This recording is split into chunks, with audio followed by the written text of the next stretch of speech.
Boa tarde, queridos alunos, professores, familiares, todos os profissionais da rede de educação.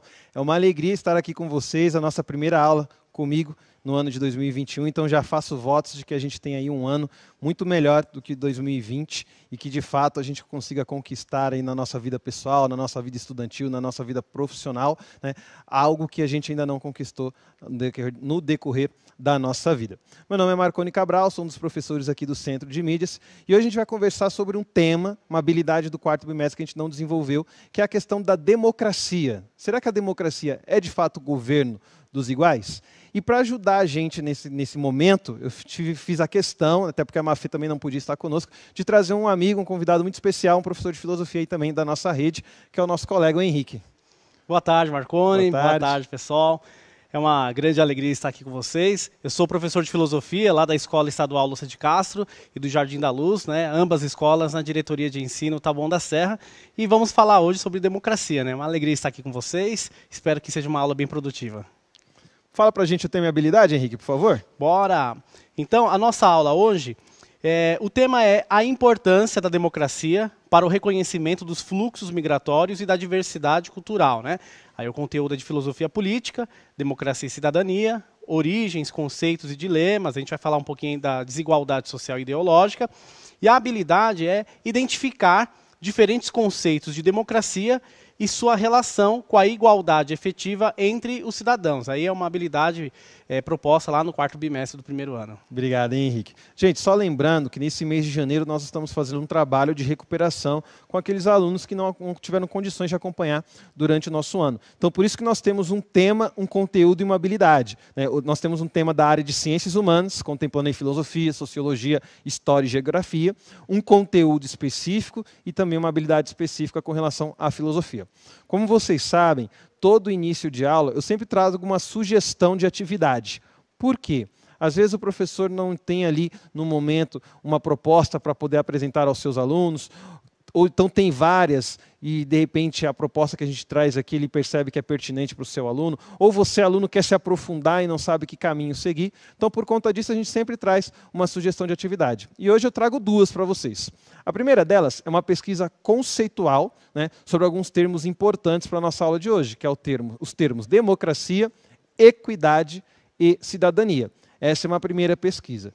Uma segunda pesquisa, como a gente vai falar hoje sobre o conceito de democracia, é que este conceito ele tem tradições diferentes, né, dentro da história. Então nós temos a teoria clássica relacionada a Aristóteles, a teoria medieval e romana e a teoria moderna que está relacionada ao filósofo Maquiavel. Então se você gosta desse tema e de repente quer se inteirar mais sobre ele, você também pode fazer essa pesquisa sobre o que é essa tradição da democracia romana, da democracia maquiavélica. Então, volto a dizer, não é de forma alguma uma atividade imposta, mas uma sugestão para que você possa se aprofundar no seu estudo e você, professor, tenha uma atividade onde você possa conceituar, dar uma menção, dar uma nota para o seu aluno. Falado disso, vamos então conversar sobre o que é democracia. E a gente começa trazendo aí um conceito inicial, uma primeira definição do que é esse termo tão falado ultimamente, né? O tempo inteiro a gente escuta as pessoas falando a democracia está ameaçada, nós vivemos num regime democrático, a democracia deve estar acima de tudo. Então, é importante a gente conceituar isso daí. A gente pode falar que a democracia ela é um sistema de governo no qual o poder ele é exercido pelo povo, que possui uma vontade soberana, ou seja, a vontade do povo é superior a todas as outras vontades. E este povo exerce essa vontade de maneira livre. Bem como a gente pode entender a democracia como a igualdade entre os cidadãos que compõem aquele povo. Então, essa é uma definição um pouco genérica do que é a democracia. O governo do povo, que de maneira livre e soberana apresenta a sua vontade. Se a gente for lá atrás e procurar a etimologia, lembrando que etimologia significa a origem da palavra, né? Como que aquele termo, como que aquele conceito foi cunhado lá nos primórdios.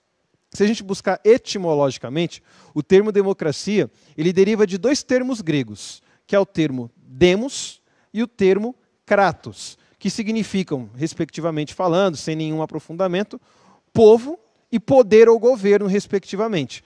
Ou seja, etimologicamente, a gente pode falar que democracia é o governo do povo, o poder do povo, né? O povo exercendo o poder de maneira soberana. Então, de uma maneira simplista, de uma maneira superficial, nós podemos etimologicamente definir a democracia assim. E não tem como a gente falar de democracia, galera, sem a gente pensar na origem da democracia, no berço dela. E aí a gente remonta aos primórdios da nossa filosofia, naquele lugar da Grécia chamada Atenas.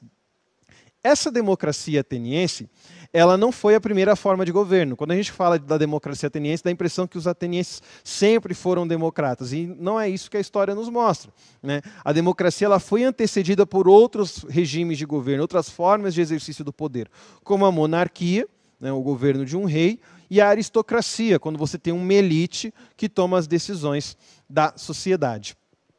Para que se chegasse nesse ponto de uma democracia, essa experiência inicial, pioneira na história da humanidade, principalmente no Ocidente, houve a influência de uma figura muito importante na história da cidade de Atenas, que é a figura do legislador. Atenas passou por alguns momentos de conflitos, de guerras civis, de lutas pelo poder, e eles encontraram como forma de apaziguar esses conflitos, de conseguir fazer com que a sociedade voltasse a funcionar de maneira orgânica, atribuir a uma pessoa, e essa pessoa era o legislador, para construir, para elaborar leis que tornassem a nossa sociedade, ou melhor, a sociedade ateniense, mais justa. E aí a gente vai destacar aqui dois, não são os únicos, né, mas dois legisladores muito importantes na história da democracia ateniense, que foi Solon e Clístenes. Solon, que nasceu ali no ano, que governou, legislou de 1594 a 1591 a.C., ele implantou, por exemplo, a divisão censitária, né, a proibição da escravidão. Então, uma coisa que era muito comum entre os gregos, gregos escravizando gregos, né? Solon ele vai colocar, olha, a escravidão por dívida, ela não é mais permitida, né, para fortalecer a cidade. A inserção dos pobres nas assembleias. E o que eram as assembleias? Era o momento onde as pessoas discutiam para tomar as decisões dos rumos da cidade, né? Então, ele consegue inserir uma camada da população que até então estava excluída dessa participação do poder, do exercício do poder. Então, por isso, Solon é muito importante. O outro legislador que a gente traz aqui como destaque, voltando a dizer que não foram esses dois os únicos, é Clístenes. Ele implementou em Atenas, no ano de 508 a.C., uma reforma. E essa reforma ela estabeleceu algo que é essencial para a gente falar da democracia, que é o critério da cidadania. O que é ser cidadão? Quais são os termos, as características, os itens que determinam que uma pessoa é ateniense, né? Que essa pessoa tem direito àquilo que um ateniense tem direito. E aí a gente sabe, né, foram colocados critérios como o fato de ter nascido nos limites da cidade, né, estabelecer-se um território e aqueles que nascem dentro desse território, aqueles que são homens, maiores de idade, livres, né? Então o estrangeiro, a mulher, o menor de idade, né, essas pessoas não participavam da cidadania, não tinham voz. Por outro lado, aqueles que atendiam a esses critérios tinham o direito de apresentar e de defender uma proposta para a cidade. E isso se apresentava naquilo que a gente chama de princípios da democracia ateniense. Quais são esses princípios? A isonomia, algo que até hoje está presente no nosso direito, que foi herdado aí principalmente do direito romano, que é a igualdade perante as leis, todos somos iguais perante a lei, né? É o que estabelece a própria lei, então a lei não deve fazer distinção de pessoas. Segundo, a isegoria, a igualdade no direito ao discurso. Todos têm direito de falar, né? Todos têm direito de manifestar a sua opinião, de defender a sua ideia. Eu costumo falar com um exemplo interessante para a gente olhar essa ideia da isegoria, é você acompanhar uma sessão do Supremo Tribunal Federal, por exemplo, onde os juízes têm o tempo que eles quiserem para poder apresentar a tese deles, para apresentarem o voto deles sobre uma determinada questão. Todos têm direito de falar e falar o quanto for necessário para poder defender o seu ponto de vista. Então isso é isegoria, todos têm esse direito ao discurso. E por fim, a isocracia.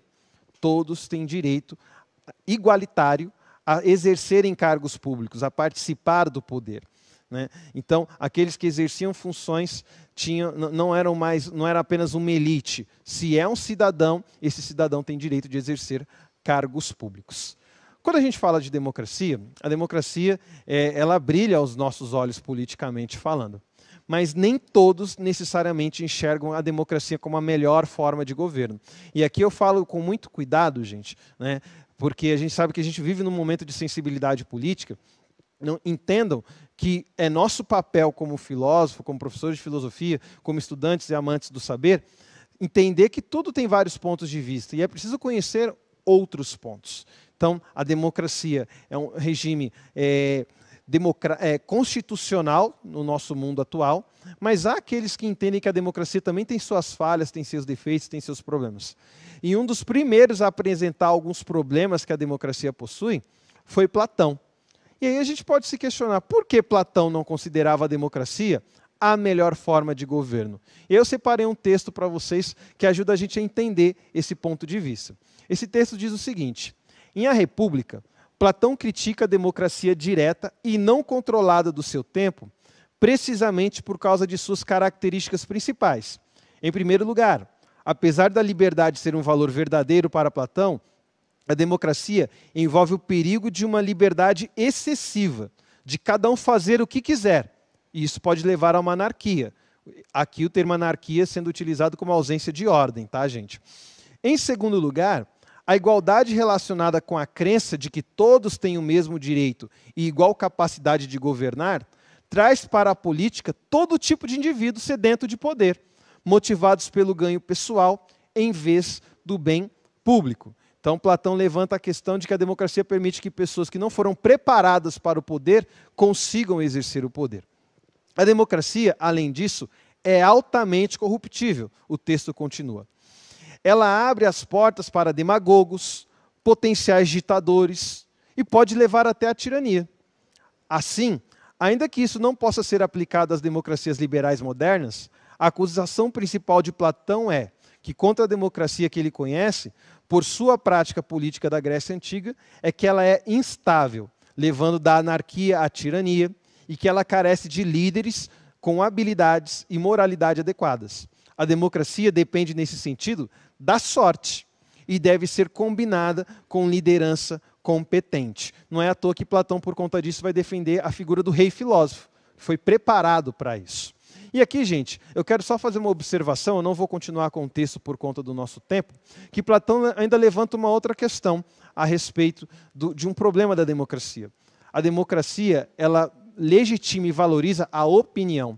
E para Platão, opinião e verdade não são a mesma coisa, né? Então, a partir do momento que eu estabeleço um governo da opinião, a verdade das coisas, lembrando que Platão defendia uma essência, uma verdade absoluta e universal, a partir do momento que eu defendo que cada um manifeste sua opinião e defenda a sua opinião do jeito que quiser, né, que isso vai nos levar necessariamente, né, a um governo que não é regrado pela razão e pela verdade. Beleza, gente? Falado disso, a gente vai fazer uma atividadezinha de 1 minutinho apenas, certo? Para vocês pensarem na seguinte questão. Pensando na ideia de lá atrás, de que a democracia envolve a participação do povo de maneira igualitária no discurso, no exercício do poder, na igualdade de direitos perante a lei, o que é preciso para que exista uma igualdade efetiva entre os cidadãos? 1 minutinho e a gente retorna.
gente agradece aí a participação de você, aluno, você, professor. Quero mandar um abraço aqui para a professora Andréia de Artes, lá da Escola do Henrique, para o professor Frederico também, da Escola Estadual, professor Moacir Santos de Campos, lá da Diretoria Leste de Campinas. Tá? Um abraço para vocês. E a gente agradece e conta com a participação de vocês para fazer com que os nossos alunos cada vez mais construam esse pensamento democrático. Falado disso, o Henrique vai dar continuidade para a nossa aula agora, justamente falando dessa importância de uma democracia igualitária e justa. Então o Marconi ele falou no primeiro momento, né, do Platão e essa concepção de democracia, e quem acompanhou a aula, de repente, ficou um pé atrás com a democracia, né? Poxa, então será que ela tem tantos problemas assim? E aí, como você já deve ter percebido, na história da filosofia, a gente tem diversas concepções. E essa que nós vamos ver agora é de John Rawls. Ele, inclusive, é um pensador aqui próximo da gente, morreu em 2002, viveu nos Estados Unidos, e ele faz um pensamento sobre essa democracia a partir de uma concepção de uma igualdade, uma equidade social, né? Então, você tem aí na tela, ele nasce em 1921, morreu, como eu falei, em 2002. Ele é professor de Harvard, ele serviu a guerra, né, dos Estados Unidos, depois voltou, completou os seus estudos, e aí deixou para a gente uma série de obras. Então, a gente tem uma teoria de justiça. Essa é uma grande obra dele, é talvez a mais famosa ou a mais lida. Depois a gente tem o liberalismo político, o direito dos povos, a história da filosofia moral, a justiça como equidade, uma reformulação aí já quase no fim da sua vida, né? Então, só para a gente situar um pouquinho, a hora que John Rawls pensa a sociedade, ele pensa do lugar em que ele está. Lá em Baltimore, é um palco de vários conflitos. E ele também vive um momento que os Estados Unidos está convocando muitas pessoas para servirem na Guerra do Vietnã, e ele faz uma oposição a isso. Porque o que ele começa a perceber? Que tanto nesses conflitos, como na convocação para o exército, você tem uma classe de pessoas que acaba sendo preterida, deixada para trás, ou então sendo convocada em primeiro plano. E aí, os mais pobres, né, acabam sendo levados à guerra e os mais ricos ficam dentro do seu conforto do Estado. Então, ele está olhando essa situação. A partir deste momento que ele olha essa situação, ele começa a perceber assim, será que seria possível uma sociedade mais igualitária, que não confrontasse ou que não se aproximasse lá dos ideais do socialismo, que também estava vigente na época, porque, na percepção dele, o socialismo queria deixar todo mundo igual. E ele percebe que existe uma diferença que é própria a cada uma dessas pessoas. Então, ele tenta propor uma análise que respeite essas diferenças próprias de cada pessoa, mas também sem que essas diferenças a prejudiquem no percurso da sua vida. Então, a gente fala até da palavra equidade no lugar de igualdade. Porque, geralmente, igualdade, você coloca todo mundo, está muito próximo ali da uniformidade, deixar todo mundo do mesmo jeito. O que ele pensa é justamente uma equidade em que você, respeitando as diferenças, você proporcione a essas pessoas igualdade de oportunidades e de acesso àquilo que seria considerado seus próprios direitos, né? Então, a primeira coisa que ele pensa é que essa nossa democracia justa, ela é fundamentada numa virtude social que é a justiça. E ele entende a justiça até como uma utopia realista, como ele usa uma expressão das suas obras, né? Ele entende assim, os indivíduos são livres para conseguir conquistar os seus objetivos. Uma vez que esses indivíduos são livres e podem exercer essa sua liberdade, ele entende que nem todos são livres no trajeto. Então, não basta apenas querer, né? A gente percebe isso na nossa vida. Poxa, eu queria tanto estudar em tal lugar, queria tanto ter determinada profissão. E muitas vezes a gente percebe que no percurso entre você agora e aquilo que você deseja, tem uma série de obstáculos que te impedem ou desaceleram o seu percurso. Então é essa a análise dele. Poxa, todos nós devemos ter a liberdade de chegar onde nós queremos, ter a liberdade de chegar nessas oportunidades, ter acesso de igual modo a essas condições que favorecem ao nosso desenvolvimento. A gente está vivendo nesse período de pandemia, e a gente percebe isso muito rápido hoje, né? Poxa, o indivíduo ele tem motivações, ele tem sonhos para conquistar determinadas coisas, mas de repente ele ficou doente. E aí quando ele fica doente, algumas pessoas têm acesso a um hospital um pouquinho melhor, outras pessoas têm acesso a um hospital pouco melhor, né? Dizendo assim, este indivíduo aqui, ele tem força de vontade, mas faltou ali um momento no percurso dele que favorecesse e fizesse com que ele chegasse ao seu objetivo. Então ele pensa o seguinte, essa justiça com equidade, ela leva em consideração essas diferenças e ela está baseada em 2 princípios que são muito importantes para entender o pensamento de John Rawls. O primeiro princípio é o direito igual às amplas liberdades. Então, tudo que um indivíduo pode fazer, o outro também pode. Tudo que um indivíduo ele almeja conquistar, o outro também é lícito que ele almeje essa mesma conquista. Só que ele também percebe que essas desigualdades sociais e econômicas, que elas se aparecem e se apresentam aí no itinerário da vida, elas de alguma forma, elas impedem esse indivíduo de conquistar, de se desenvolver livremente. Então ele pensa enquanto justiça, essa justiça com equidade, que você também consiga criar instrumentos para que essas pessoas que de repente se vejam impossibilitadas na ordem econômica, né, na ordem social, então que haja elementos para que essas pessoas também tenham acesso. Então vamos pensar assim, poxa, algumas pessoas podem pagar uma escola particular em determinado bairro com essa qualidade, a outra de repente não pode. Então John Rawls fala, bom, não é justo que esse que não pode pagar não tenha acesso à mesma qualidade de educação que aquele outro que pode pagar. Então, essa justiça com equidade todos têm livre acesso, pode chegar, assim como o Marconi falou ali da isonomia, né, da isegoria, desses princípios de igualdade diante da lei, diante da sociedade, ele também imagina desta forma, só que haja uma forma também de você ajudar ou proporcionar melhores condições de desenvolvimento para essas pessoas, né?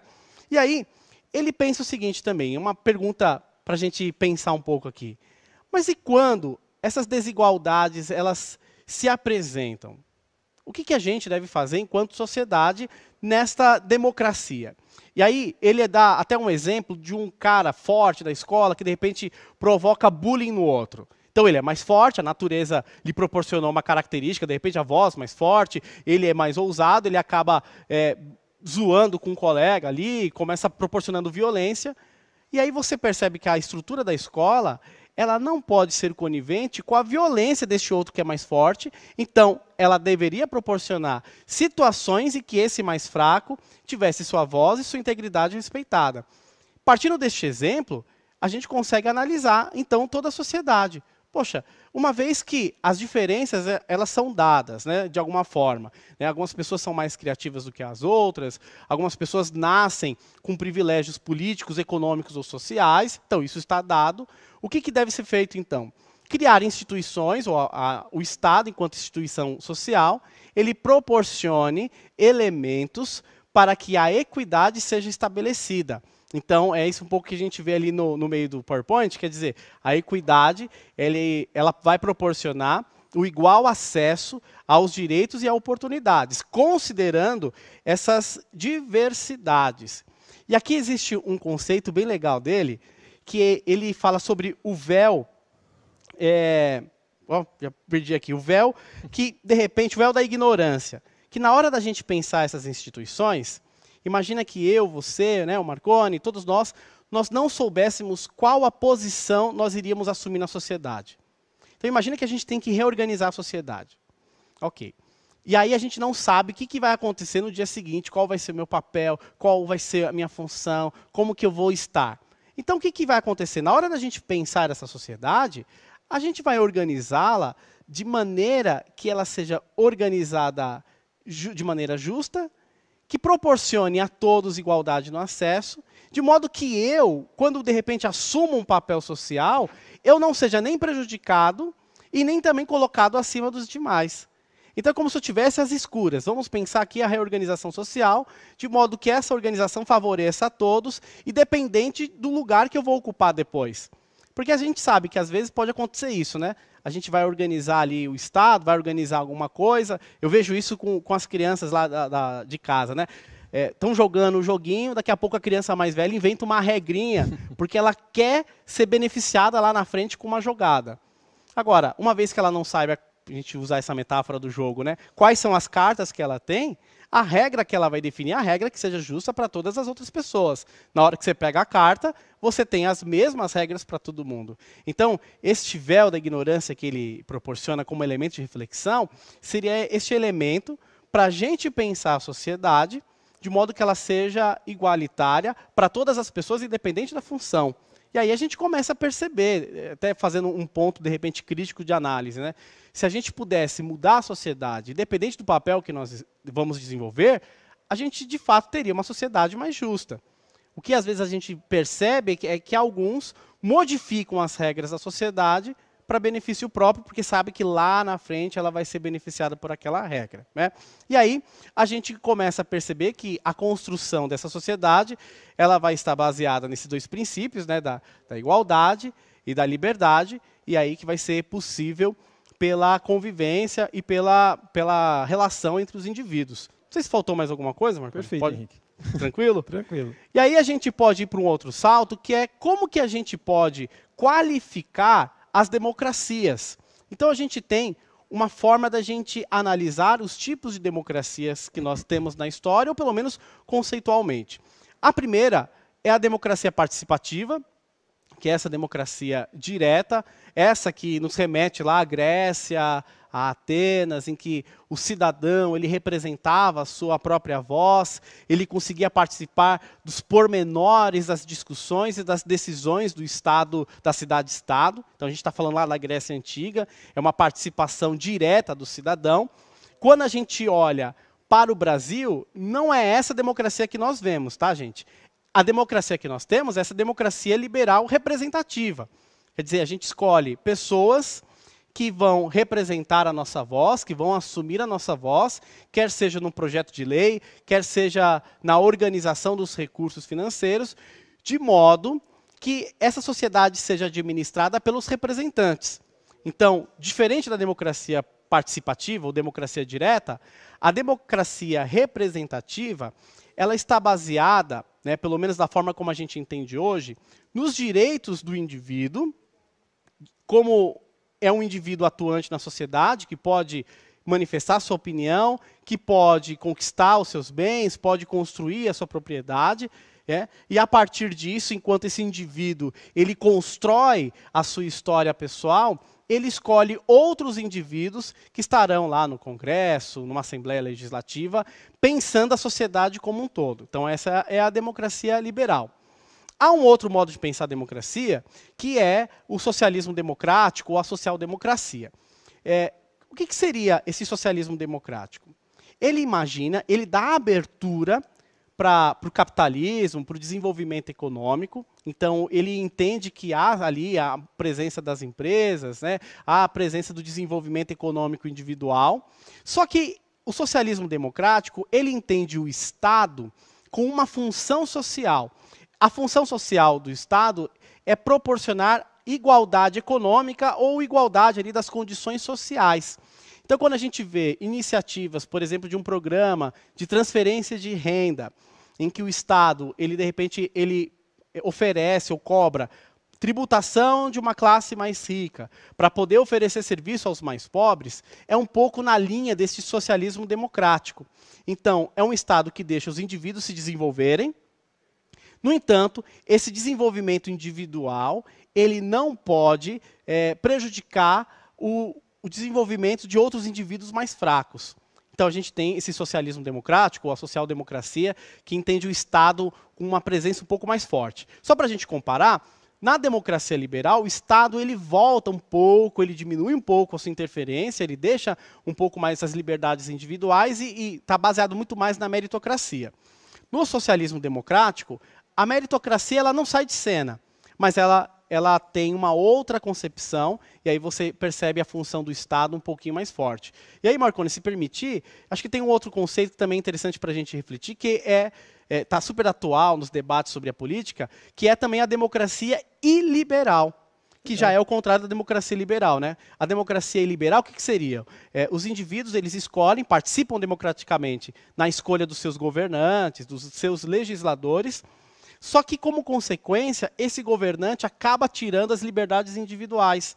Então, vai contra, retroage, né, vai para trás nos direitos civis, né, volta atrás nessas liberdades do indivíduo. Então, é um conceito que está sendo bem debatido, sobretudo aí no cenário mundial, um pouco no cenário brasileiro, que é quando o povo, de repente, clama por um governante, ele é eleito dentro das regras, mas ele começa a movimentar as regras para diminuir as liberdades individuais. Não é? Interessante, hein, gente? Fica aí como sugestão, inclusive, de pesquisa, né? Se aprofundar um pouco mais sobre essa ideia de democracia iliberal.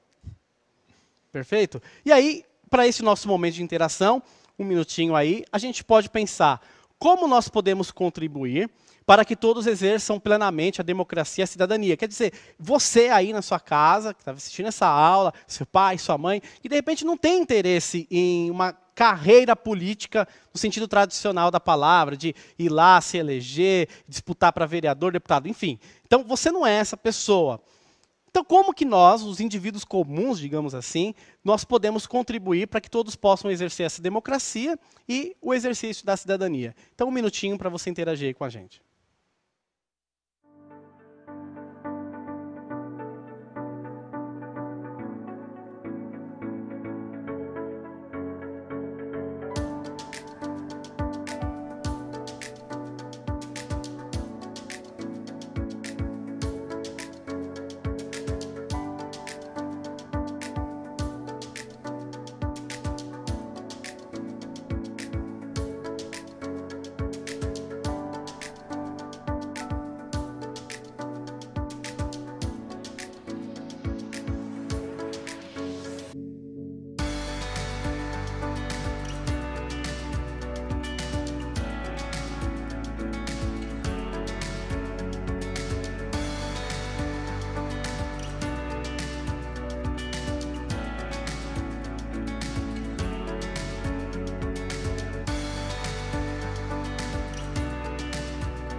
Muito bem, nós voltamos aqui.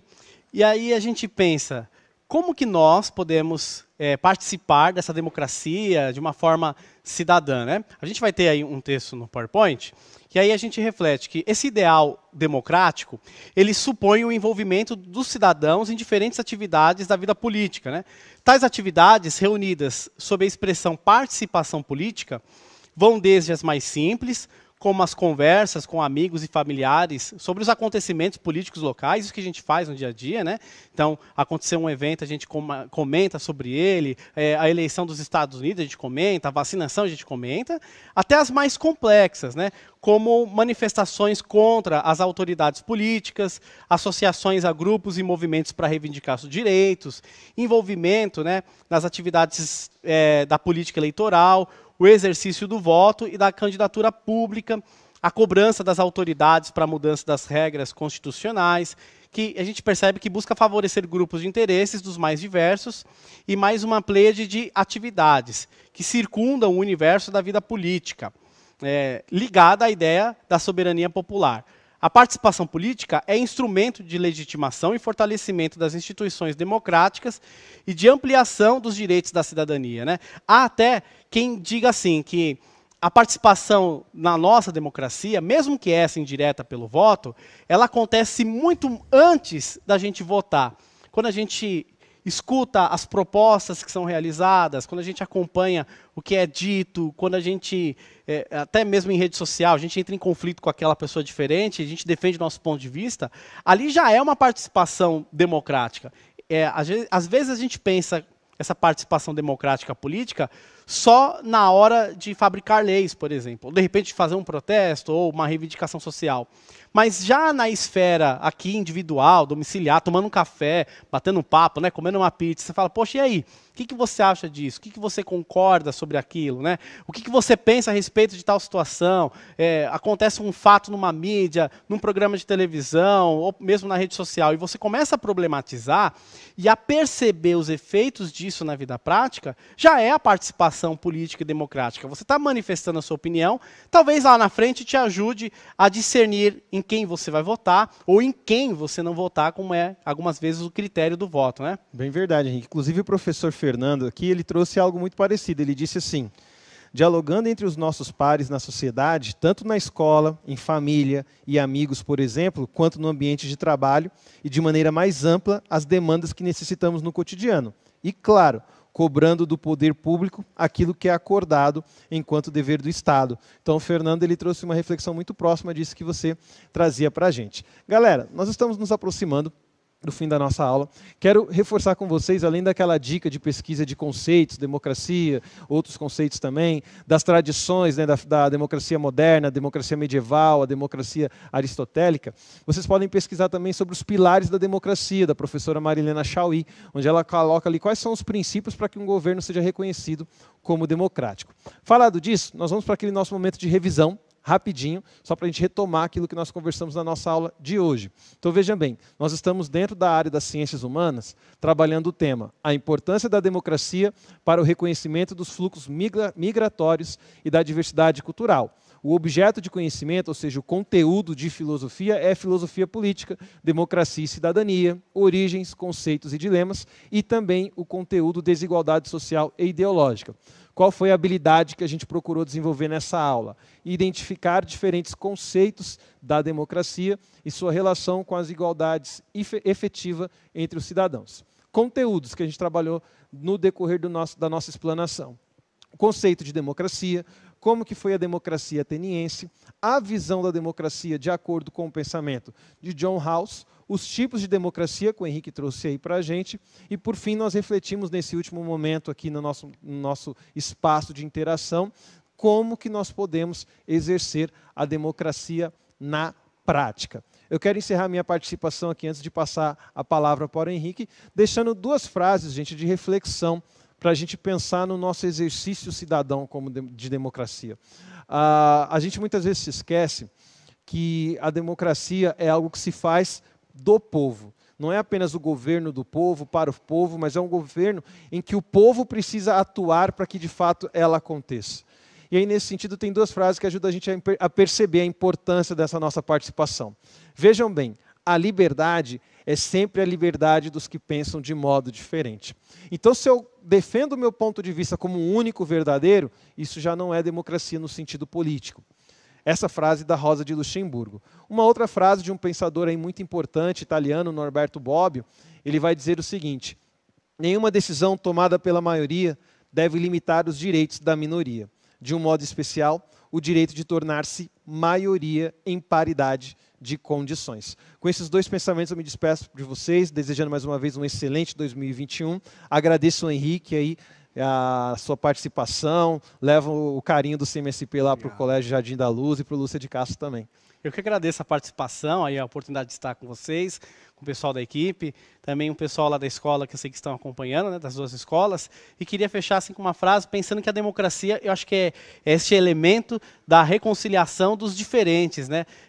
Não os iguais sentam à mesa, né? Uhum. É a reconciliação dos diferentes, cada um senta, cada um tem um prato, cada um gosta de uma coisa, e o legal é que depois a gente senta e consegue cada um usufruir um pouco dessas diferenças e perceber uma riqueza no olhar do outro. E todos têm direito a uma refeição, E né? todos têm direito a uma refeição. Bem colocado, Henrique. Obrigado mesmo. Lembre-se de a gente avaliar as nossas aulas, tudo bem? Até a próxima aula. Um abraço.